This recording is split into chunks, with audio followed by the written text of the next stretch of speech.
Olá, tudo bem? Na aula de hoje, eu e minhas colegas Eloneide e Alice vamos trabalhar um assunto muito importante dentro da história política e econômica brasileira. A aula de hoje será voltada à estabilidade e estabilização econômica do Plano Real nos governos de Fernando Henrique Cardoso, de 1993 a 2012.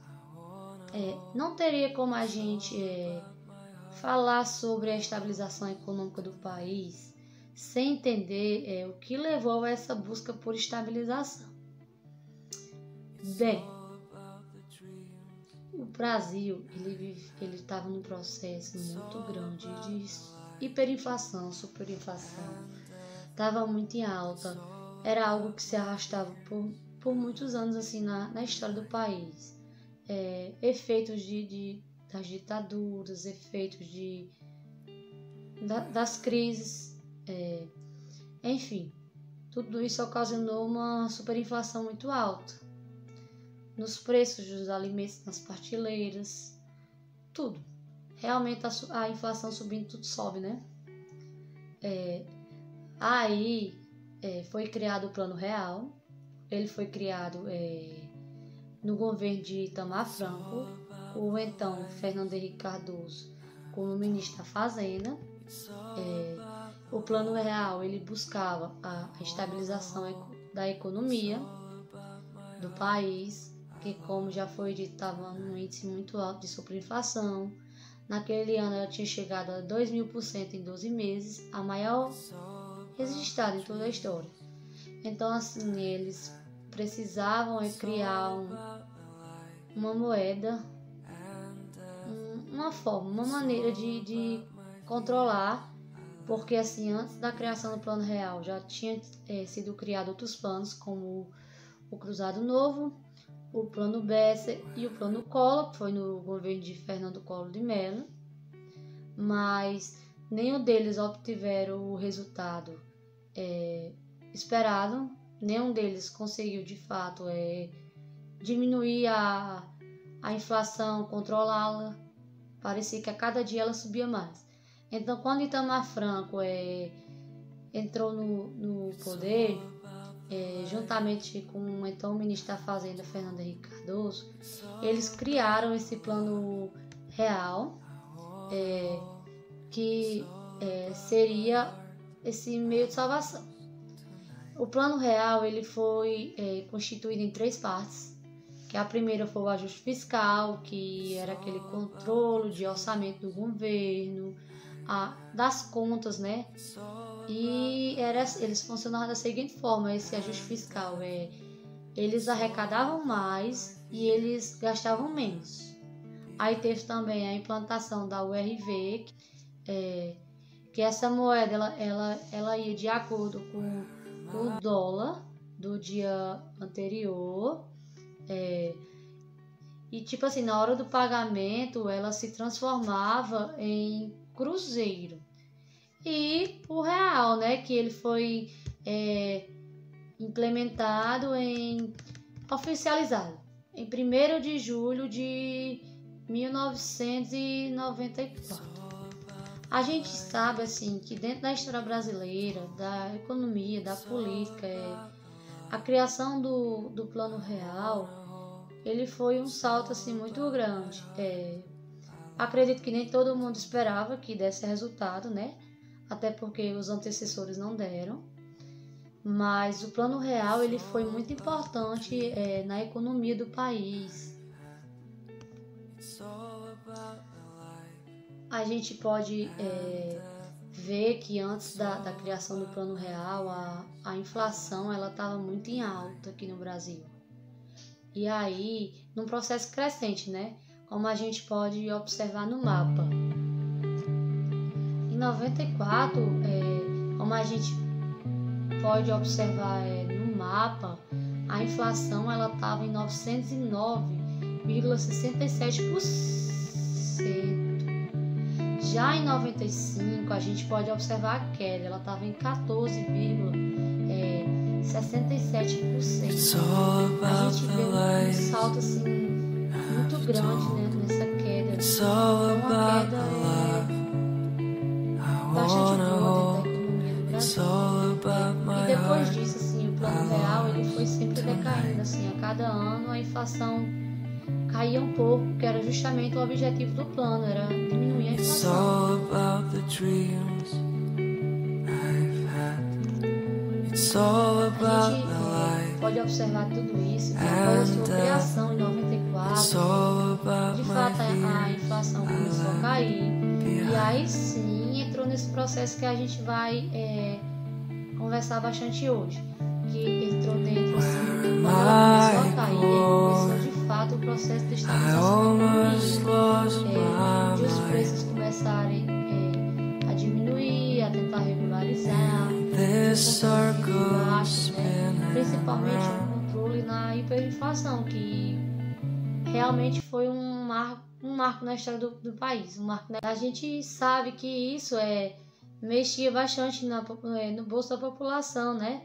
Quando a inflação ela cresce, os preços também eles sobem absurdamente.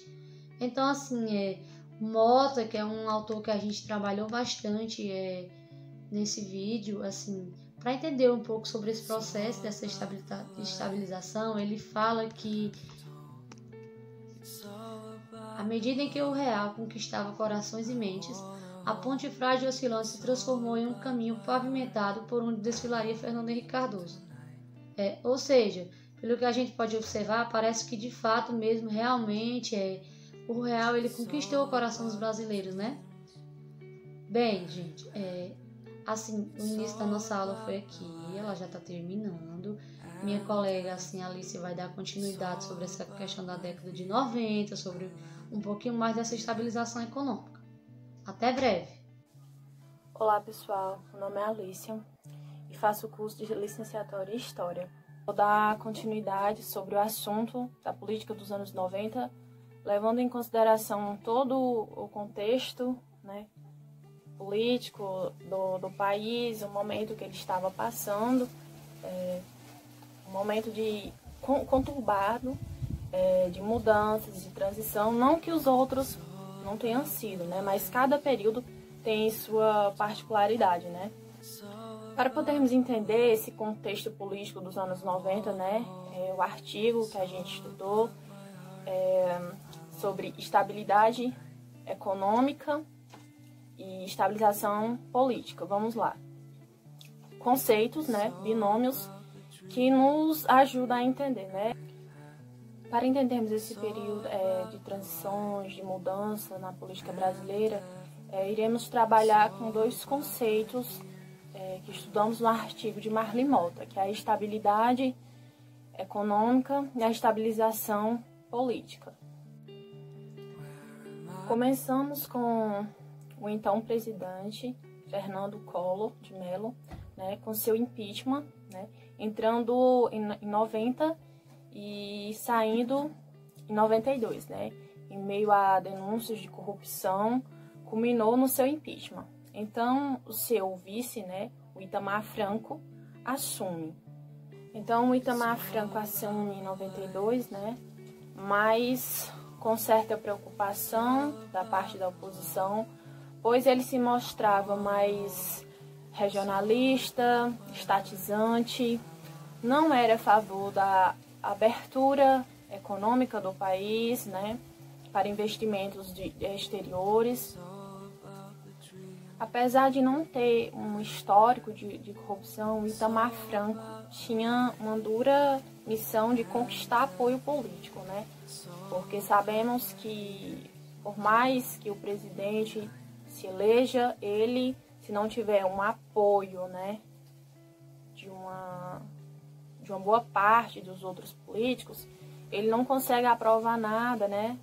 Enfim, dar continuidade suas ideias, né? Então ele tinha como missão agora ter o apoio dos demais, né? Porque outra parcela, né, era um pouco mais neoliberal, né? Era a favor de privatizações de certas estatais. E ponto relevante, né, estudando sobre que ele era regionalista, ou seja, a maioria dos nomes que ele escolheu, né, durante seu governo era de Minas, né? Ele era mineiro, então a grande maioria das pessoas acabava sendo mineiro, né? Sendo regionalista. Então, durante seu governo, que foi de 92 a 95, basicamente o objetivo dele era conter e dar solução para a inflação, né? Que tinha a parte lá do cruzeiro, né? Que era a moeda da época, né? Então, ele tinha como principal objetivo, né? Controlar a inflação. Então, em 93, o Fernando Henrique assume como ministro da Fazenda, né? E juntamente com outros economistas, especialistas sobre economia, desenvolve o Plano Real, né? Que teria como objetivo, né? Solucionar o problema da inflação. Então, vamos lá. Para a implantação desse plano, houve 3 fases, como os ajustes fiscais, lançamento da Unidade Real de Valor, conhecido como a sigla também URV, e o início da circulação do real em 1º de julho de 94, ou seja, né, existiu todo um processo, né, para que começasse a entrar em vigor. Então, como eu já havia dito, né, uma dessas medidas propostas seria a privatização de algumas estatais, né, e a redução de gastos públicos, apesar da resistência de alguns da oposição. Lendo, né, sobre o assunto, a gente também percebe essa questão da resistência por conta lá do período da era Vargas, que era super a favor da estatização, né, de algumas instituições, né, estatais, e como também super defendia a intervenção do Estado na economia, né? Então, existe aquela cultura varguista, né? Vamos dizer assim. E a gente percebe que ele vem, né, querendo meio que, não posso dizer o contrário, mas com novas propostas diferentes, né? Que, vamos dizer, neoliberais, né? Já ditas, né, as propostas. Outros pontos também que podemos perceber que foi implantado foi equilíbrio fiscal, quebra de monopólios, né? Quando essa questão da privatização, você acaba quebrando certos monopólios, a redução do poder dos sindicatos e intervenção do Estado na economia. Apesar da sua entrada em 93, em 94 ele acaba, né, se candidatando à presidência, né? Então, podemos perceber assim um grande papel importante que ele teve, né, sobre o Plano Real, né? Apesar dele ter tido a ajuda de tal, mas querendo ou não ele foi o chefe. Então percebemos um papel importante do Fernando Henrique Cardoso no plano, né? Como se fosse tivesse sido cabeça, apesar da resistência naquele momento no país, né? Por questões ideológicas, né? Porque essa questão, não, como a gente mesmo percebeu, não é uma questão só partidária, política, mas também questão ideológica, né? Capitalismo, neoliberalismo, então mexe também com a questão ideológica. Ele entrou em 93, quando foi em 94, sai do ministério, né? Sendo assumido por Rubens Recupero, né? Ele entra em março, quando em setembro ocorre um certo escândalo que ficou conhecido como o escândalo da parabólica, né? Que é divulgado lá uma conversa dele, né, com um jornalista, acaba vazando uma conversa e não pega bem nessa conversa dele. Então acaba sendo acaba saindo do cargo e sendo assumido por Ciro Gomes. Então, o Fernando Henrique, ele ganha as eleições, né? E continua no seu governo, Plano Real, né? Cada vez mais para ter êxito no plano.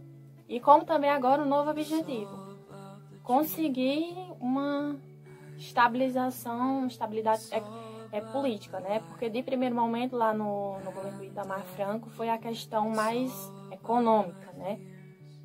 questão mais prioridade. Aqui ele já vem mais essa questão política, né? Então, com todas essas ideias novas, liberais, ele começa um novo diálogo diferente com a classe empresarial do país, né? Já mencionei diversas vezes durante esse vídeo, né? O Fernando Henrique, ele fala muito da cultura vanguardista que ainda existia, né? Ele até comenta que o brasileiro, ele não gosta do capitalismo, né? Não gosta do capitalismo. O brasileiro, ele gosta, sim, da intervenção, né, do Estado na economia, né, do controle. Como também percebido, esse plano não foi algo que aconteceu de dia para a noite. Então, até as coisas se firmarem, houve um processo de 4, 6 anos, né, até a consolidação. Então, podemos perceber que não foi um processo, a implantação do Plano Real não foi um processo do dia para a noite, né? Ou seja, ele começa no final do governo, no finalzinho do governo do Itamar Franco e continua no do então ministro dele, né? Então foi, como é que eu posso dizer? Não foi do dia para a noite, né? Teve todo um tempo, teve todo um processo para que ele consolidasse, né? E obtivesse êxito, né? Porque também um dos objetivos era conquistar investidores, né, de fora, empresas de fora, para que o país voltasse, né, a se desenvolver, né, que os países, né, o mundo tivesse coragem de investir na gente, né, para que a gente passasse credibilidade, confiança na nossa economia, né. Outro objetivo que percebemos com o Plano Real. Então é isso, pessoal. Agora a nossa colega vai dar continuidade ao assunto. Olá, eu me chamo Eluneide, sou aluna do curso de licenciatura em História do Polo de Jaguaribe e estou aqui para dar continuidade à aula já iniciada pelas minhas colegas e vamos falar um pouco sobre a estabilização e a estabilidade do Plano Real no governo do Fernando Henrique Cardoso, no ano referente aos anos de 93 ao ano de 2002. Em 1994, Fernando Henrique Cardoso ele foi eleito para presidente da República e ele numa própria fala dele, ele se referia ao Plano Real como um programa de estabilização econômica, contando já com a parceria do anterior governo, o Itamar Franco. Ele fala que como se Itamar Franco tivesse estendido uma ponte para a retomada das reformas estruturais que o país demandava naquele período. Quem vivenciou, ou mesmo quem não vivenciou, mas já escutou falar que na época de 90 o Brasil passava por um descontrole econômico muito grande e o aumento de preço das coisas era enorme. Vou citar um exemplo bem claro. Quem comprava uma saca de arroz no início do mês, quando chegava no final do mês, ela já estava valendo o dobro do valor. Já não comprava mais com aquele mesmo dinheiro que tinha comprado no início. O dinheiro estava sendo desvalorizado por conta disso e as mercadorias eram remarcadas de preço várias vezes em um só mês. O Brasil vivia uma enorme inflação, os produtos subiam e o dinheiro que valia no início do mês, quando chegava no final do mês, já era um outro valor. Por conta de toda essa desvalorização, o Brasil ele precisou alterar sua moeda algumas vezes.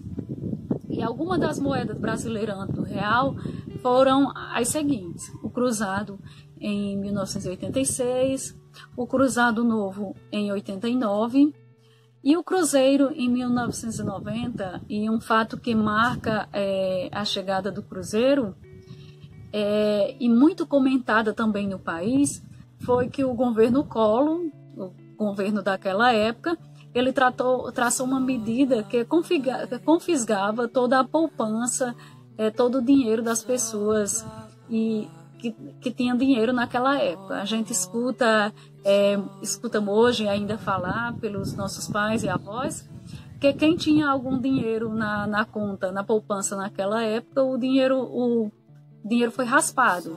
O governo confiscou todo aquele dinheiro. E isso é uma coisa que a gente escuta até hoje. E depois, em seguida, o Cruzeiro Real, que foi no ano de 1993. O Fernando Henrique Cardoso, em uma das falas dele, ele colocou o seguinte, que ele mesmo tinha dúvidas em relação ao processo de privatização. Ele diz o seguinte, que ele tinha resistência à ideia de privatizações, e ele fala assim, eu me recordo que na campanha eleitoral e nos primeiros anos de presidência, não passava pela minha cabeça a ideia da privatização da Vale. Quer dizer que mesmo naquele momento, o Brasil precisando passar por algumas privatizações, ele diz que no início ele não era a favor, que não passava pela cabeça dele de fazer privatizações, mas que, segundo ele, foi necessário, pela situação que o Brasil vivia, foi necessário fazer algumas privatizações que, segundo ele, que achou que era importante na época. Mesmo tendo muita gente que era contra e que não era a favor de privatizar a Vale, que isso poderia gerar coisas futuras para o Brasil. No governo, como todo governo, no governo de Fernando Henrique Cardoso também teve suas apostas e teve seus erros.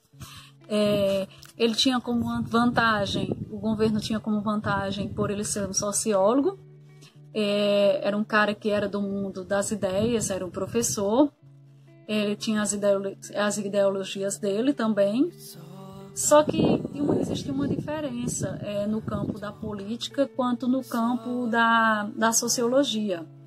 Uma diferença grande, que na academia era mais para registrar, e diferença na política que ele precisava fazer escolhas, ele precisava optar por manter, e para manter a governabilidade no país, ele teve que fazer algumas escolhas. E com o Plano Real, ele achava que o Plano Real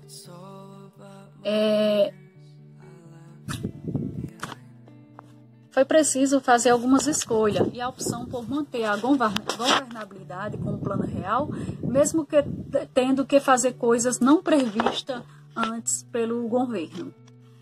O governo de Fernando Henrique Cardoso criou várias políticas de contenção de gastos e de reajustes fiscais, como o Programa de Estabilidade Fiscal, com a intenção de trazer investidores estrangeiros para o Brasil.